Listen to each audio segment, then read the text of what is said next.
नमस्कार साथियों, कैसे हैं आप सभी। मैं राहुल सारस्वत स्वागत करता हूं आपका संस्कृत स्पेस के इस यूट्यूब चैनल पर।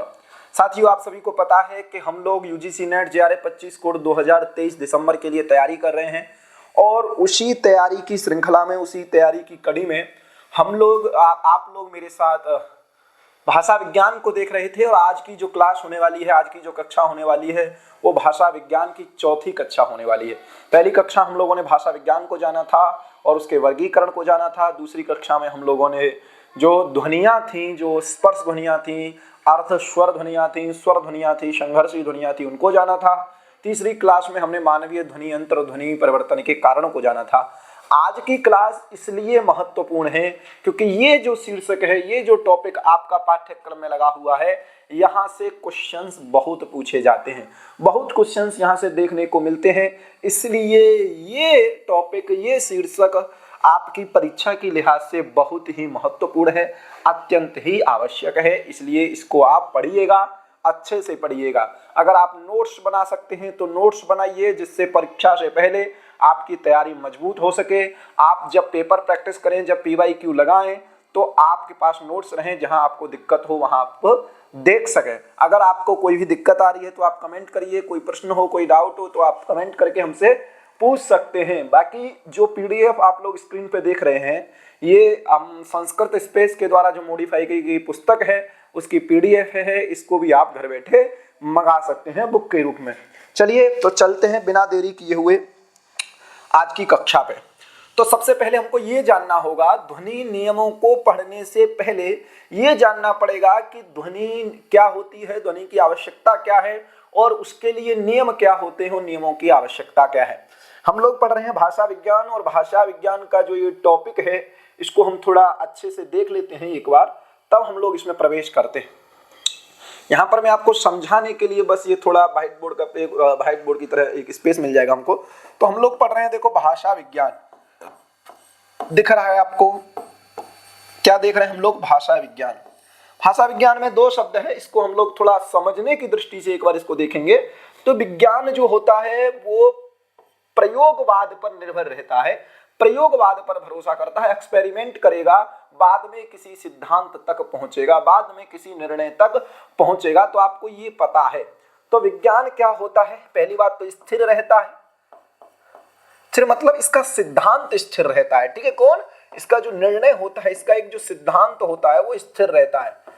अर्थात इस केमिकल के मिलाने से ही ये कार्य होगा, ये गतिविधि होगी, ये एक्टिविटी होगी, ये स्थिर है, उसका नियम है। उसके बाद ये तात्विक होता है। तात्विक कहने का तात्पर्य ये है, ये किसी तत्व पर आधारित होकर कार्य करता है। दूसरा, ये अपरिवर्तनीय होता है। क्या होता है? अपरिवर्तनीय होता है। लेकिन भाषा को जो हम देखते हैं तो भाषा व्यवहारिक होती है। भाषा क्या होती है? व्यावहारिक होती है।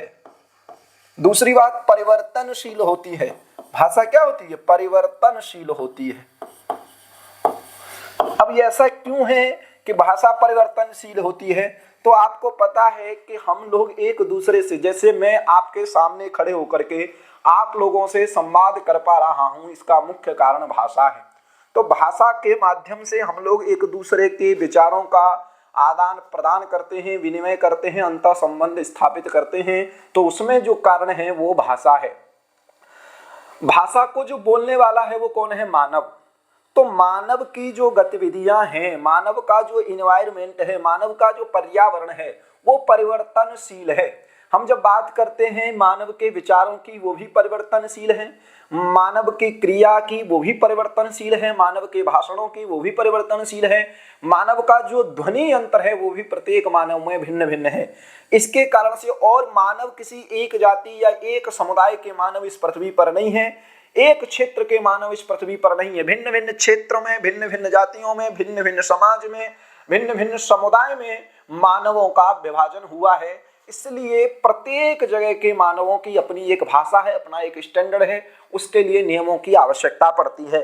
समझ में आ गया कि नहीं कि नियम की क्यों आवश्यकता पड़ती है? उस भाषा की व्यवस्था को बनाए रखने के लिए, उस भाषा के स्टैंडर्ड को समझने के लिए। क्योंकि देखो, एक भाषा नियम आपको बताना पड़ेगा। जैसे हम लोग कोई प्राचीन भाषा ले लिए, यहाँ पर हम लोग संस्कृत भाषा ले लिए, और जो यूरोप में जर्मन है वहाँ की हम लोग प्राचीन भाषा ले लिए गाथिक।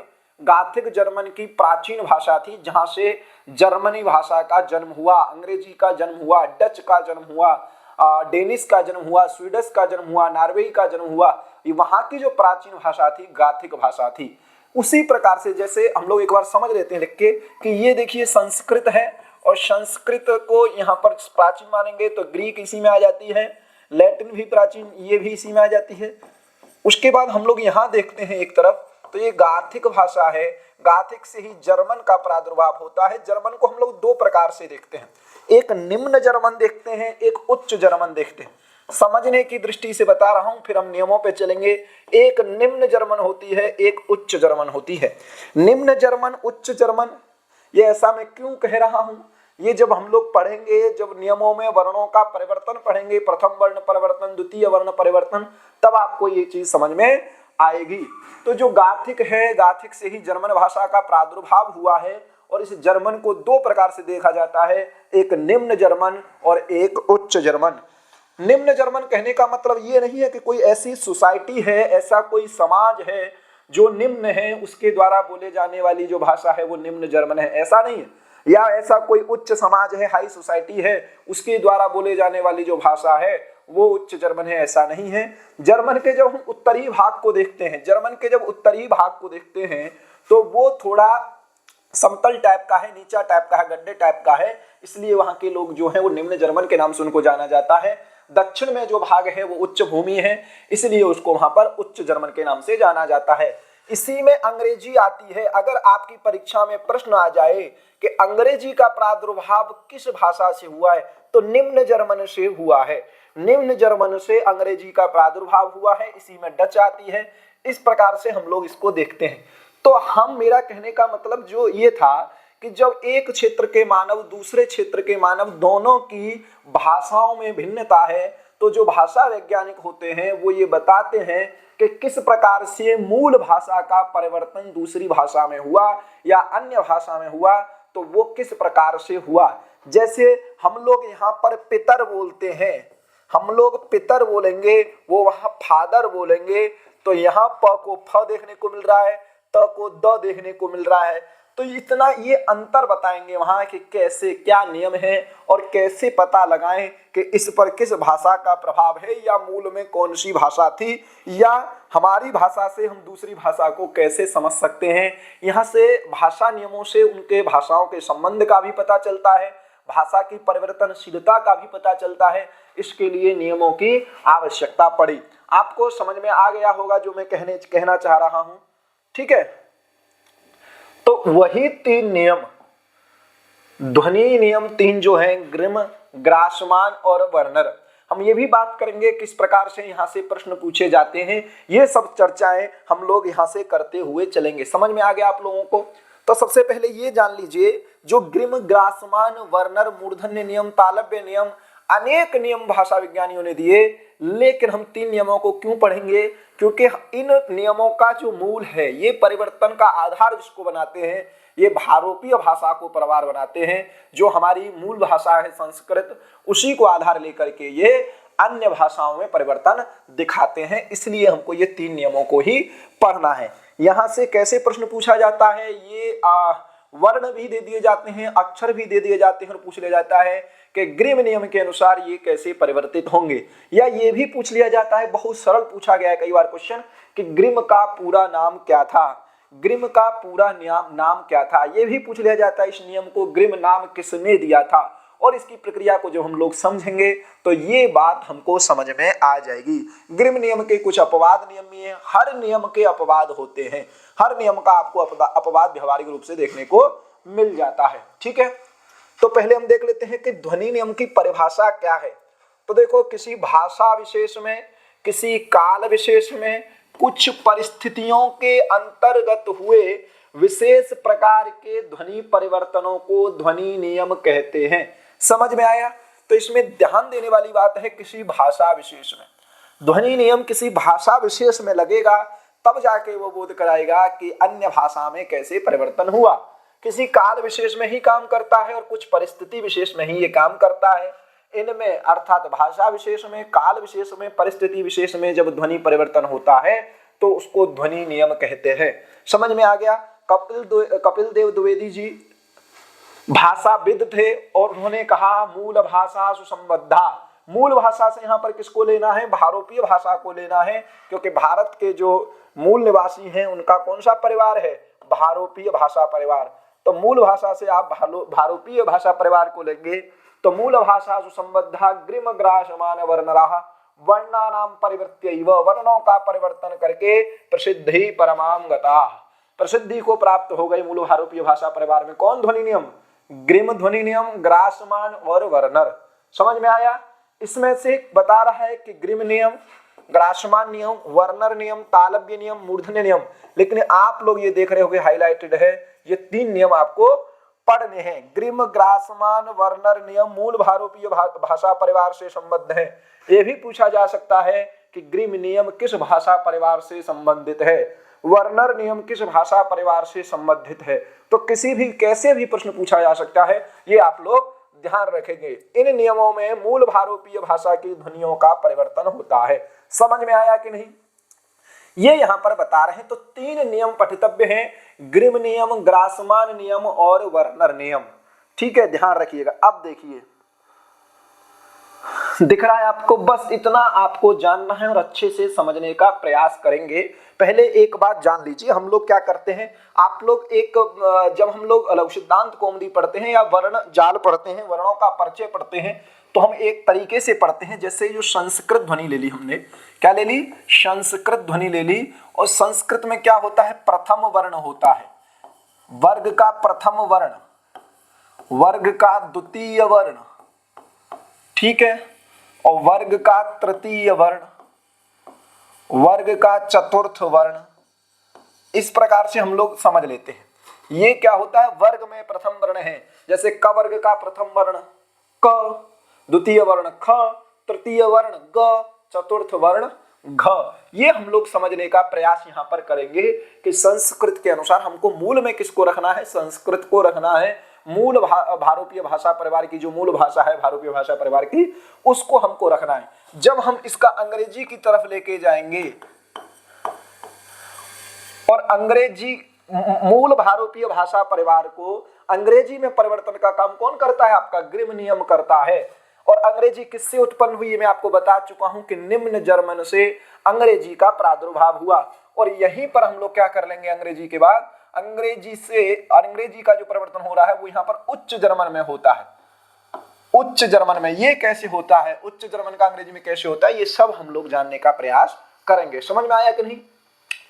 तो ग्रिम नियम पढ़ लेते हैं। ये भी पूछा जा सकता है कि ग्रिम नियम इनका पूरा नाम क्या था। दूसरी बात, ये कहाँ के थे, कहाँ के रहने वाले थे? तो याकोब ग्रिम इनका पूरा नाम था। ये आप बात जान लीजिए, रट लीजिए। इनका पूरा नाम क्या था? याकोब ग्रिम था। 1785 में इनका जन्म हुआ था, 1863 में इनकी मृत्यु हुई थी। जर्मन के विद्वान थे। ये पूछा जाए कि ये कहाँ के निवासी थे, तो जर्मन के विद्वान थे। ये बात आप लोग याद कर लीजिए। कहाँ के निवासी थे? जर्मन के विद्वान थे। समझ में आ गया? इनके नियम को, ग्रिम नियम का नाम प्रोफेसर मैक्स मूलर ने दिया। Max Muller. ये भी पूछा जा सकता है कि ग्रिम नियम को ग्रिम नियम किसने कहा, तो मैक्स मूलर ने कहा। ये बात भी आप लोग ध्यान रख लीजिएगा। अब देखिए इसके जो नियम है उसका जो स्वरूप है वो कैसा है? वो है कतपा हतफा संतु। कई जगह यहाँ ख भी मिलता है, महाप्राण ध्वनि समझ लेना आप लोग, ख भी है। तो कतपा हतफा संतु, गदभा गदवास्तथा, गदवा कतपा संतु, ग्रिमाखे नियमे सति। ये आप लोग रट लीजिएगा। इसको नहीं रट पाए तो मैं आगे जो बताऊंगा उसको ध्यान से समझ लीजिएगा। कतपा हतफा संतु, गदभा गदवास्तथा, गदवा कतपा संतु, ग्रिमाखे नियमे सति। ग्रिमाखे मतलब ग्रिम नाम का नियम होने पर कतप। तो क वर्ग का पहला अक्षर है, तवर्ग का पहला अक्षर है, पवर्ग का पहला अक्षर है। उनको क्या हो जाता है? हथफा। हथफा से हमको समझना है, ह का मतलब यहाँ ख भी समझ सकते हैं। तो क कब जब ख करेंगे तो क्या हो गया? पहले को दूसरा, त को क्या हो गया? थ, प को क्या हो गया? फ। तो ये पहले वर्ण को क्या हो गए थे? पहले वर्ण को भैया ख थ फा द्वितीय वर्ण हो गया था। तो प्रथम वर्ण जब यहाँ पर संस्कृत में क रहेगा, इसको अंग्रेजी में क्या हो जाएगा, ख हो जाएगा। ये समझ में आया कि नहीं, क्लियर हो गया। फिर कह रहा है गदभा गदवास्तथा, जो घ ध भ क वर्ग का चौथा अक्षर क्या है घ, ट वर्ग का चौथा अक्षर क्या है ध, प वर्ग का चौथा अक्षर क्या है भ, इनको क्या हो जाता है गदवा। तो क वर्ग का तीसरा अक्षर है ग, तो चौथे को क्या कर दिया है तीसरा। तो चौथा वर्ण जो होगा, चौथा वर्ण ले लीजिए, हमने क वर्ग का ही ले लेते हैं उदाहरण, तो घ ले लिया, तो यहाँ घ को ग हो जाएगा। समझ में आया कि नहीं, समझने का प्रयास करिएगा, क्लियर हो गया कि नहीं। कतपा हथफा संतु गदवा गदवास तथा गदवा कतपा संतु। अब देखो ग द बा ये तीसरे अक्षर है ग द बा, तो ग द बा को क्या हो जाता है क त प, तो ये तीसरा है तो इसको क्या हो गया पहला, तो तीसरे को तीसरा था यहाँ ग, इसको क्या हो गया है क।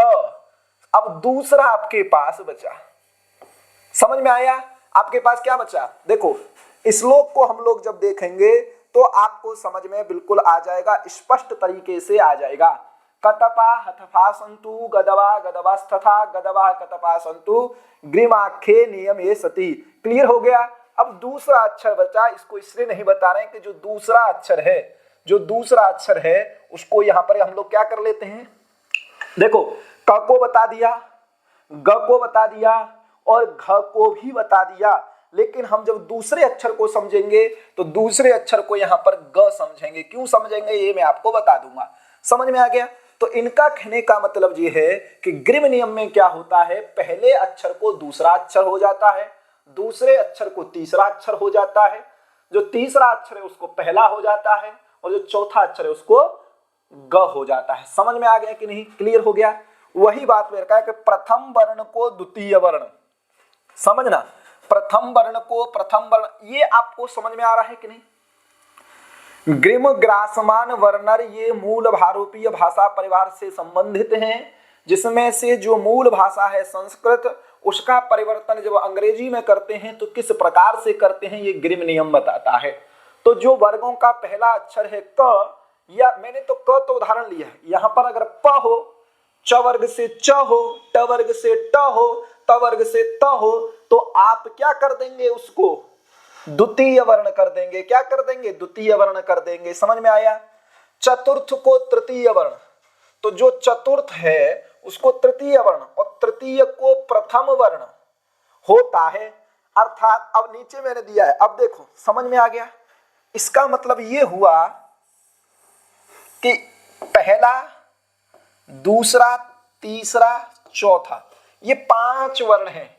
समझ में आ रहा है कि नहीं, ये 5 वर्ण हैं। वर्ग का पहला, दूसरा, तीसरा, चौथा, इसको होना क्या क्या है, तो 2 3 1 3। समझ में आ गया। ये ध्यान रखिएगा, पहले वर्ण को ग्रीम नियम में क्या हो जाता है दूसरा, दूसरे वर्ण को ग्रीम नियम में क्या हो जाता है तीसरा, तीसरे वर्ण को क्या हो जाता है पहला। इसलिए इन्होंने विशेष प्रकार से दूसरे वाले के विषय में यूं इसलिए नहीं कहा क्योंकि दूसरे को तीसरा होता है। समझ में आ गया। चलिए सरल भाषा में कहें तो 143 को 231, ये आपको समझना है। 143 को 231, 143 है और नीचे लिखना है 231। समझ में आ रहा है कि नहीं, नीचे लिखना है। मैं आपको और लिख दे रहा हूं कि जैसे मान के चलिए 143 और नीचे 231, बस ये फॉर्मूला अगर आप ध्यान रखेंगे तो मैं गारंटी देता हूं कि परीक्षा में आपका ग्रीम नियम से प्रश्न गलत नहीं होगा।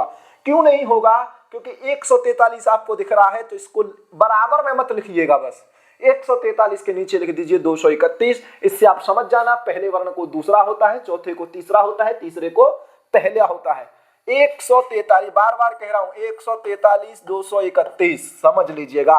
क को आप क्या कर देंगे ख कर देंगे, जो घ होगा उसको ग कर देंगे, जो ग होगा उसको क कर देंगे। ऐसे ही यहां पर हुआ है। समझ में आ गया। यही है सरल भाषा में 143 को 231 बराबर ग्रीम नियम। ये फॉर्मूला है, आपको ध्यान रखना है ग्रीम नियम को समझने के लिए। अर्थात वर्ग के प्रथम, चतुर्थ और तृतीय वर्ण को क्रमशः द्वितीय, तृतीय और प्रथम वर्ण होता है। समझ में आ गया। इसके अनुसार जैसे प्रथम वर्ण को द्वितीय वर्ण क त प को क्या हो जाएगा ख थ फ। चतुर्थ को तृतीय वर्ण मतलब घ ध भ को हो जाएगा ग द भ। तृतीय को प्रथम वर्ण क्रम से ग द व को क त प। समझ में आ गया ना। और इस नियम के द्वारा मूल भारोपीय भाषाओं का अंग्रेजी एवं जर्मन भाषा में परिवर्तन होता है। जब अंग्रेजी देखो मूल भारोपीय भाषा परिवार संस्कृत था, उस संस्कृत भाषा का हमने अंग्रेजी में परिवर्तन कर लिया। जब इसको हम अंग्रेजी से उच्च जर्मन में परिवर्तन करते हैं तब किस प्रकार से होता है, समझ में आया कि नहीं। संस्कृत से क्या होता है अंग्रेजी में होता है। अगर इसको ही हमको क्या करना है उच्च जर्मन में करना है तब हम क्या कर देते हैं यहां कर लेते हैं 3 1 2 1। समझ में आ गया, दिख रहा है आपको। इसको एक बार फिर से आपको समझा देता हूं जिससे आपको चीजें स्पष्ट हो जाएं। क्लियर हो गया। देखिए क्या करते हैं, संस्कृत है, यहां पर संस्कृत में हम लोगों ने पहले समझ लिया कोई वर्ण है 1 2 3 4, ये वर्गों के 4 वर्ण हैं। इसको ही जब हम लोग उसमें करते हैं 2 3 1 3, ये क्या हो गया, ये संस्कृत के जो वर्ण थे, संस्कृत के वर्गों के जो पहले वर्ण दूसरे वर्ण तीसरे और चौथे वर्ण थे उनको हमने ग्रिम नियम के अनुसार जब हम इसको क्या करेंगे इंग्लिश समझ लेना, इसको जब इंग्लिश में करेंगे तो क्या कर देंगे पहले को दूसरा, दूसरे को तीसरा, तीसरे को पहला और चौथे को तीसरा। दिख रहा है कि नहीं आपको। थोड़ा मैं कैमरे के सामने आ जाता हूं, थोड़ा फोकस हो जाता है, इसलिए आप लोग इसको अच्छे से समझ लीजिएगा। समझ में आया कि नहीं, क्लियर हुआ। अगर इसी को हमको क्या करना है, इसी को अगर हमको क्या करना है, देखो मैंने संस्कृत की जो मूल भाषा भारोपीय परिवार की जो मूल भाषा थी संस्कृत, उसको जब हम लोग अंग्रेजी में परिवर्तन करते हैं तो ग्रिम नियम लग गया। इसी को अगर हमको क्या करना है, जो नीचे वाली हम लोग ने लाइन पढ़ी थी कि इस नियम के द्वारा मूल भारोपीय भाषाओं का अंग्रेजी एवं जर्मन उच्च जर्मन में क्या होता है परिवर्तन होता है, क्योंकि निम्न जर्मन से कौन पैदा हुई है अंग्रेजी। जब हम इसको उच्च जर्मन की ओर ले जाएंगे तब हम क्या करेंगे, बस इतना लिख देंगे 3 1 2 1। समझ में आया, इतना है। अर्थात ये आपकी संस्कृत है, ये अंग्रेजी और ये आपकी क्या है जर्मन है। क्लियर हो गया। अब इसी में हम लोग देखिए मान के चलिए हमने लिखा क ख ग घ, ये हम संस्कृत में लिख दिए हैं। इसी को हम क्या करेंगे अब इंग्लिश में परिवर्तन करना है तो हम 2 3 1 3 का फॉर्मूला अपनाएंगे। तो यहाँ ख यहाँ ग और तीसरे को क्या होता है पहला क और घ को क्या होता है दूसरा। समझ में आया, ख समझ में आएगा, चौथे को तीसरा होता है, सॉरी चौथे को हम लोग क्या करेंगे तीसरा ग, वही ठीक है ना।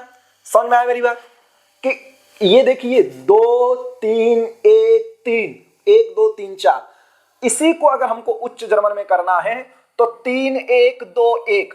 अब क का तीसरा क्या होगा ग, यहां क्या होगा पहला क, ठीक है, दूसरा क्या हो जाएगा, दूसरा हो जाएगा ख और पहला क्या हो जाएगा क। समझ में आया, ग क ख क, समझ में आया। तो इस प्रकार से ये जो है ये संस्कृत है आपकी, ये अंग्रेजी है और ये आपकी जर्मन है। ये परिवर्तन होता है ग्रिम नियम के अनुसार, अर्थात पहले दूसरे तीसरे चौथे वर्णों को। अब जब परीक्षा में प्रश्न आ जाए कि आप यहां लिख दिया जाए इनको परिवर्तन करना है तो कर ही लोगे। जैसे च ट त ये पहले अक्षर है, इन्हीं को आपको क्या कर दो दूसरे कर दोगे, तो ये तो सरल है। जब तीसरे पूछ लिया जाए चौथे पूछ लिया जाए तो तीसरे को पहला चौथे को तीसरा। ये आपको क्या समझना है कि संस्कृत से अंग्रेजी में होता है और जब उच्च जर्मन का होता है तब यहां पर क्या करना है ये नियम लगाना है 3 1 2 1। क को ग हो जाता है, ख को क हो जाता है। समझ में आ गया, क्लियर हो गया। ऐसे यहां पर क्या होता है परिवर्तन होता है, परिवर्तन होता है, जैसे मैं आपको बता दे रहा हूं। अब उदाहरण लेके हम लोग एक बार समझ लेंगे। जैसे हम लोग क्या करते हैं पितर करते हैं, पितृ शब्द है, क्या करते हैं पितृ, त्रि शब्द है, त्रि, त्रि मतलब क्या होता है, त्रि मतलब होता है संस्कृत में 3। अब इसी त्रि में त र है तो त हमारा कौन सा अक्षर है पहला अक्षर है, उसी पहले अक्षर को दूसरा क्या होगा त का थ, तो त्रि को वहां 3 हो जाता है। अंग्रेजी में त्रि को क्या हो जाता है 3 हो जाता है। समझ में आया कि नहीं? क्लियर हो गया।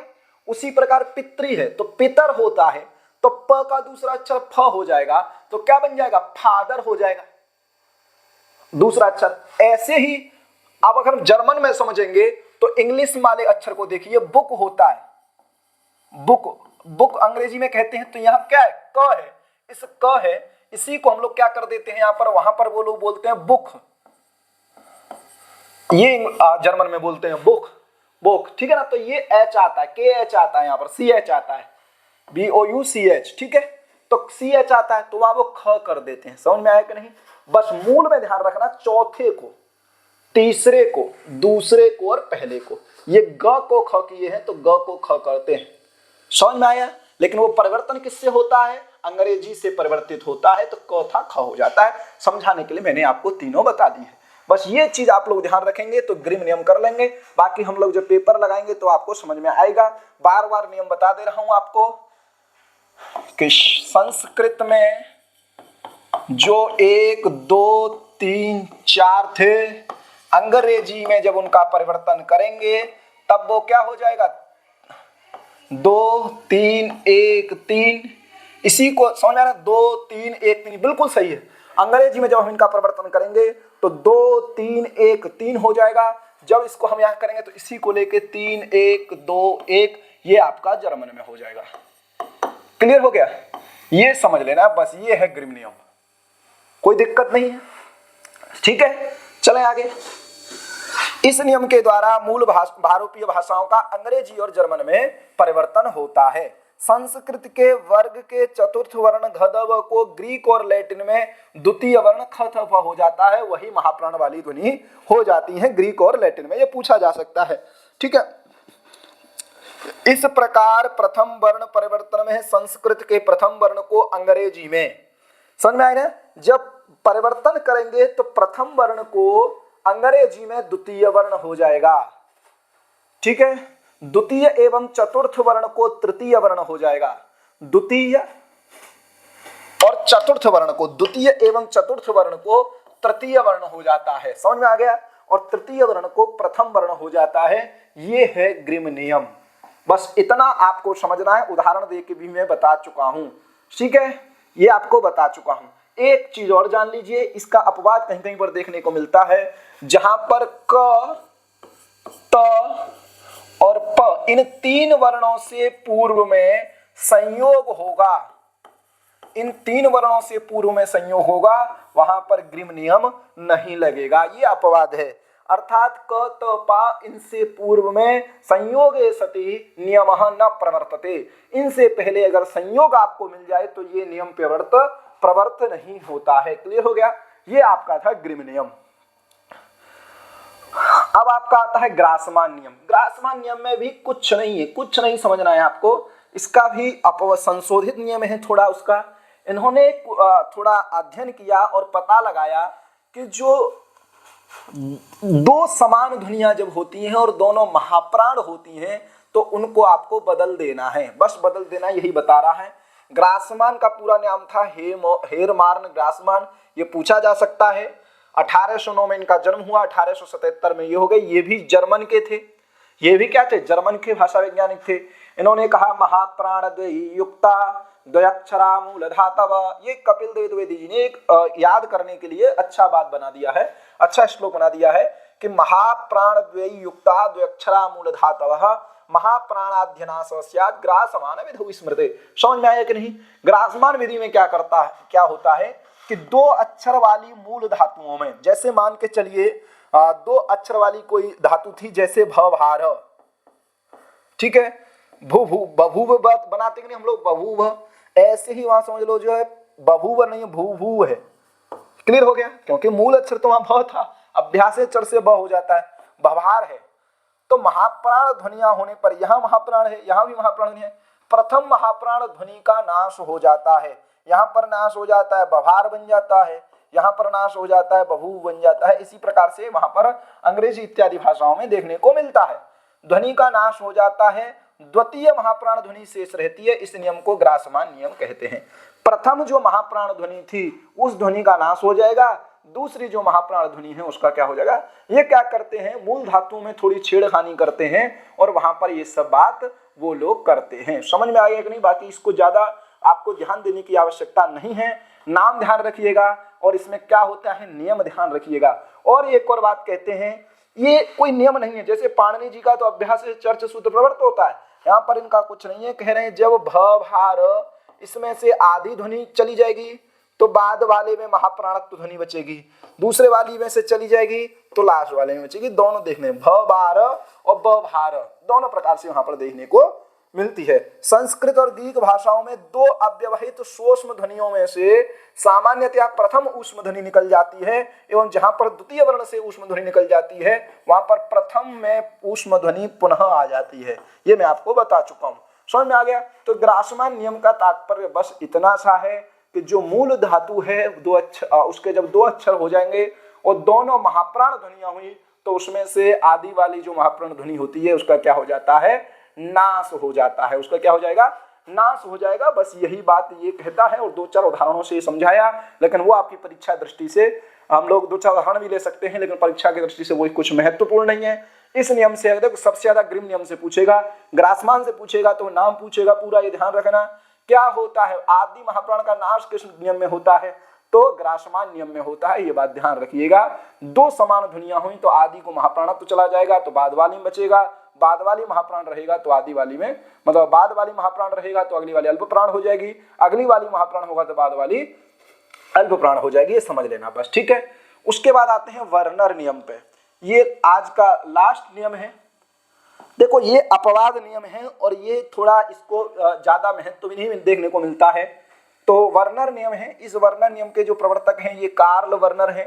1846 में इनकी जन्म हुआ था इनका और 1896 में इनकी मृत्यु हुई थी। ये भी जर्मन के हैं। तो इसमें तो कंफ्यूज मत होना कि ये तीनों भाषा वैज्ञानिक कहाँ के हैं, जर्मनी के हैं। इसमें बिल्कुल कंफ्यूज होने की आवश्यकता नहीं है। अब देखो ये क्या करते हैं, इन्होंने बिल्कुल ग्रिम नियम को ही बताया और ग्रिम नियम से थोड़ा एक स्टेप बढ़े। देखिए इन्होंने कहा पूर्वम उदात्त योगे तु ग्रिमाख्ये नियमो भवेत अन्यथा द्विपदावृत्ति वर्नरे नियमे सति।